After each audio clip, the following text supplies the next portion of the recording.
Hello guys hello hello guys it's me Anju Nepal अनि आज हामी जाँदैछौँ शङ्खरदेवबाट पिकनिक। यिनीहरू चाहिँ लास्ट सिट रोकेर बसिरहन्।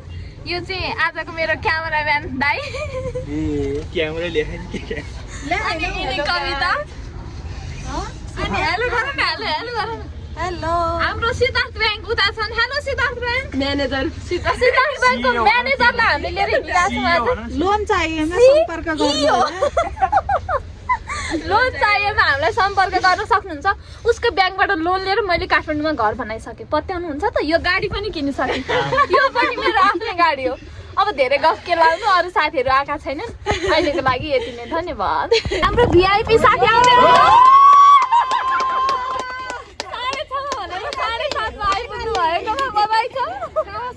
हेलो समृद्धिजी के छ माहौल पिकनिकको? हामी कुरिरहेछौँ साथीहरूलाई। सिआर भनेको सबैभन्दा ढिला आउने जात्रा छ। अरू कोही पनि आएको छैन। धन्न हामी चाहिँ टाइममा सिआर पिकनिक पुगिसक्यो। हामी आएको टाइममा गएको भए यतिखेर नगरकोट पुगेर फर्किसक्छौँ होला। हेलो कविताजी हेलो ग्रीष्माजी केही भन्नु छ तपाईँहरूलाई? ग्रीष्मा त आज बेहुली रेडी हुन जति टाइम लाग्यो नि ग्रीष्माले। आज मलाई याङ्गोले धोका दियो।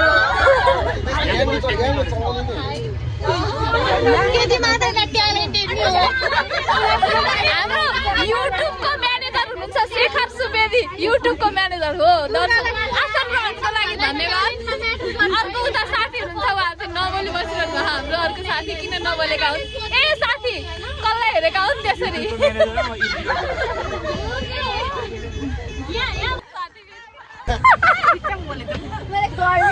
खिच्नै बिर्सेछ। हामी साथी चाहिँ 1 घन्टा ढिला आइपुग्नु भएकोमा उहाँलाई सम्मानस्वरूप खाजा उडाएका छौँ। आजको प्रमुख अतिथि पिकनिकको सबभन्दा राम्री मान्छे सिआर आउँदा चाहिँ हामीले धेरै हुटिङ लाउनुपर्छ है। तिमी सिआरसँग आएन? त्यसले गर्नु ढिलो भएको म हो कतिखेर उठ्यौ? रोहित आएको छैन हाम्रो क्यामेराम्यान। आजको क्यामेराम्यान आउँदैछन् हाम्रो चाहिँ। अनि हाम्रो फोटो बनाउन आउँछ। हामीले चाहिँ क्यामेराम्यान पनि हायर गरेका छौँ कि त्यति धरी छौँ हामी। बुझौँ न यो गाडी नै हाम्रो हाम्रो साथीहरूलाई हामीले छोडेर जान लाग्यो। अन्त्यमा केही नलागेपछि छोड्न बाध्य भयो। 6:30मा बोलाएको साथी 8 बजेसम्म आउँदैन यार। के गर्दैछ साथी? बेको लागि रेडी हुँदैछौ तिमीहरू साथी?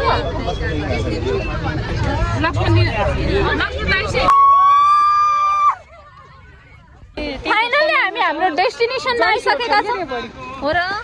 के गर्नु अब राम्रै छ के गर्नु? नराम्रो निकाल्न मिलेन नत्र आमा हाम्रो मोडल हुनुहुन्छ आजको। ल हेर्नुहोस् वाक दिनुहोस् त यसो एकचोटि। आमा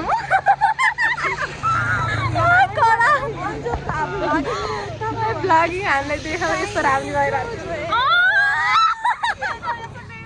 हाम्रो साथी सिङ्गल हो है सिङ्गल हो। ल मेरो भ्लगरहरू हेर्नुहोस् यति राम्री भएर नि किन कोही छ भने यसो कोही छ भने सम्पर्क गर्नु होला। म मिलाइदिन सक्छु है म मिलाइदिन सक्छु। कविता तिमलसित हेलो साथीहरू के हो तपाईँहरू त के अरे सगरमाथा चढ्दै हुनुहुन्छ? त्यही पनि निखिल उप्रेतीको अगाडि हिँड्दै हुनुहुन्छ त। हाम्रो पछि निखिल उप्रेती आउँदै हुनुहुन्छ। पछाडि फर्केर हेरिदिनुहोस् त निखिल उप्रेती। नाजिर हुसेन चाहिँ हो। नाजिर हुसेन हो। नाजिर हुसेन दिलीप रायमा चाहिँ आउँदै हुनुहुन्छ पछाडि। दिलीप रायमा चाहिँ तिमीलाई भने होइन तिम्रो साइडको साथीलाई भने। पालै पालो सबले भनौँ न त। ल फेरि तिमी देऊ न रुमाल। हेलो मेरो फ्यानहरू। आज चाहिँ मैले मेरो युट्युबका फ्यानहरूलाई भेटेको छु। उहाँ चाहिँ मेरो 100जना सब्सक्राइबर हुँदा देखेको फ्यान। उहाँ चाहिँ मेरो 2जना सब्सक्राइबर हुँदा देखेको फ्यान। उहाँहरू सबै मेरो फ्यान हो। मलाई भेट्नको लागि आउनु भएकोमा हृदयदेखि नै धेरै धेरै धन्यवाद। पर्सनल गाडी अनि हाम्रो यहाँ उहाँ चाहिँ ओनर गाडीको यिनीहरू हेर त एक्लै खाँदैछन् मासतिर बसेर। के हो साथीहरू एक्लै खाँदैछौ त हेलो के खाँदैछौ तिमीहरू पिकनिक आएर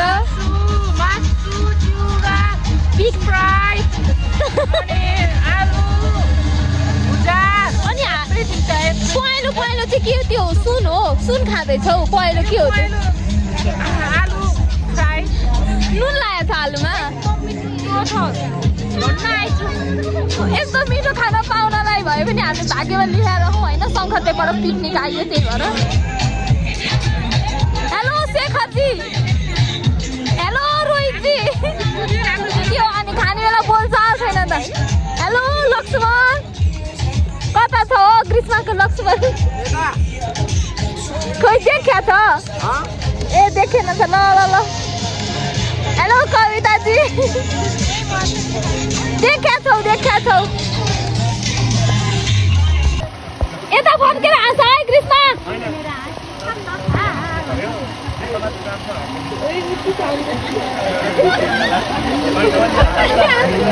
माइक लाउ हाँस भइरहेको हाँस आउँदैन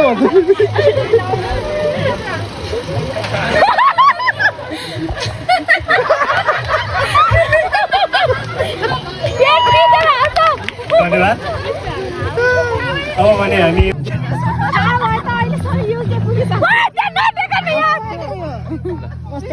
आइसक्यो त भयो त अब डायलग एउटा डायलग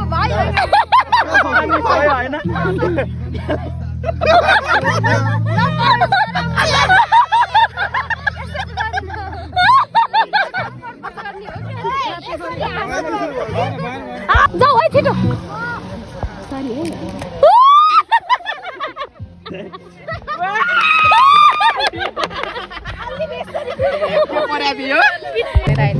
खाना पकाउनु पर्छ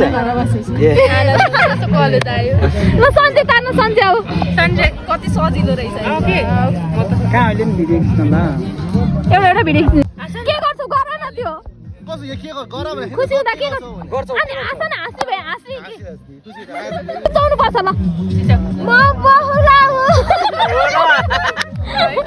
अब उसको ठिकै परेछ ल किनभने मेरो आफ्नो बिजनेस छ के जाइ अनि किन जाई खानु हैन ल सेम जेन्डर अपोजिट लक्ष्यलाई पक्रिनु लक्ष्य यो हल्का छ लक्ष्य यो हल्का छ बोका तिम्रो पाला आयो के अब गो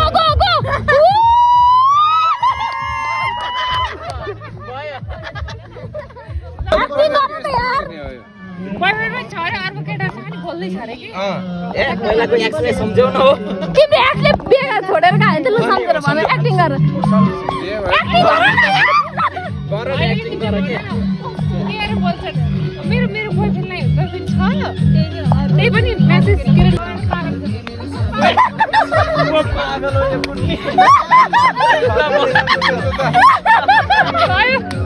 हाम्रो पिकनिक चाहिँ सकिएको छ हामी त्यसैले आफ्नै गाडीमा आएर बसेको छौँ यो चाहिँ मेरै गाडी हो आजको लागि चाहिँ मेरै गाडी सम्झिँदा नि हुन्छ मेरो प्राइभेट गाडी प्राइभेट जेट त्यस्तो अब कार सार किनेर पैसा वेस्ट गर्दिनँ म चाहिँ हेर्नुहोस् नि 65-66 लाखको गाडी हो मेरो 70 लाख तिर्न त तै पनि धेरै गफ त लाउँदिनँ म हाउ कुरो किन बोल्नु अनि फेरि किन गाडी किन्नु भयो भन्ठान्नु होला फेरि मेरो साथीहरूलाई लानु पर्यो नि त अब आफू धनी भएपछि साथीहरूको नि उद्धार गर्नु पर्यो भनेर हो क्या आज चाहिँ हामी सङ्खतेबाट पिकनिक आएको अब म यिनीहरूलाई सोध्छु पिकनिक कस्तो भयो भनेर ओइ रिना तिमीलाई आजको पिकनिक चाहिँ ओभरअलमा कस्तो लाग्यो रमाइलो लाग्यो साथीहरूसँग मेन रमाइलो लाग्नुको एउटा कारण सबै साथीहरू एकदम रमाइलो गर्ने छ अनि त्यहाँबाट उनीहरू तिम्रो राम्रो आएको हेर न तिमीलाई आजको पिकनिक कस्तो लाग्यो मलाई नि एकदम रमाइलो लाग्यो तिमीलाई मलाई नि एकदम डिफ्रेन्ट एन्सर देऊ न किनको रमाइलो लाग्यो भने एक्स्ट्रा हामीसँग गेम थियो एउटा चाहिँ पुरै ग्रुपले खेलाएको गेम थियो कलेजभरिकै होइन अनि एउटा चाहिँ हाम्रो ग्रुप सर्कलको गेम थियो त्यसले गर्दा झन् बब्बाल रमाइलो भयो है मलाई चाहिँ आज खासमा किन रमाइलो लाग्यो भने होइन पिकनिक भरिमा सबैभन्दा रमाइलो गर्ने ग्याङ नै हाम्रो अनि सबभन्दा राम्री केटी पनि हाम्रै ग्याङमा के हेर न हेर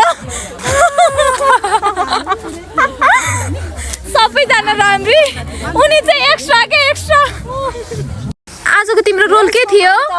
रोल एक जतिखेर पनि कोही बेला बौलाको कोही बेला मातेको एक्टिङ गर्न पर्ने तिम्रो आजको रोल के थियो गेममा मेरो त किन रेगुलर कलेज आउन मन लाग्छ रे कि समथिङ के थियो अब ट्यालेन्टलाई यस्तै पर्छ आज तिम्रो रोल के थियो गेममा बौला हो भनेर चर्कचित तिम्रो आज रोल के थियो गेममा आज चाहिँ तिम्रो रोल के थियो पिकनिकमा मेरो रोल चाहिँ आई लभ यु भनेर चिच्चाउने थियो कसलाई कोही कसलाई हो अब तिनीहरूलाई नि सोधौँ है ओइ लक्ष्मण ओइ तिम्रो आजको रोल के थियो गेममा राम्रो केटीलाई प्रपोज गर्ने थियो कसलाई गर्यौ त तिम्रो पछाडी छ तर नराम्रो केटीले तर केटीले प्रपोज एक्सेप्ट गरिन ओइ ओइ यता हेर साथी हेलो तिम्रो रोल के थियो भन त मेरो अँ मेरो एकजना बोक्ने थियो एकजना मेल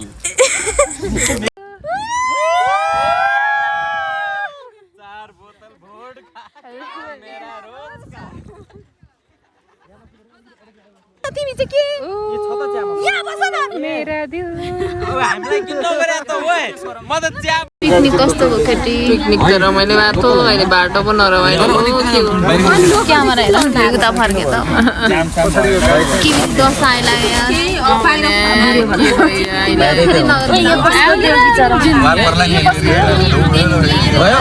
पचास गर न 50 भइसक्यो पुग्छ भोलि बिहानसम्म भने पिने थ्याङ्क यू भन्नु यहाँ भाइलाई प्रेङ प्रेङ रगतै निकाले के गर्नु हामीले थाहा पाएन कहाँबाट आएको तिमी फेरि के भयो फेरि लडै क्या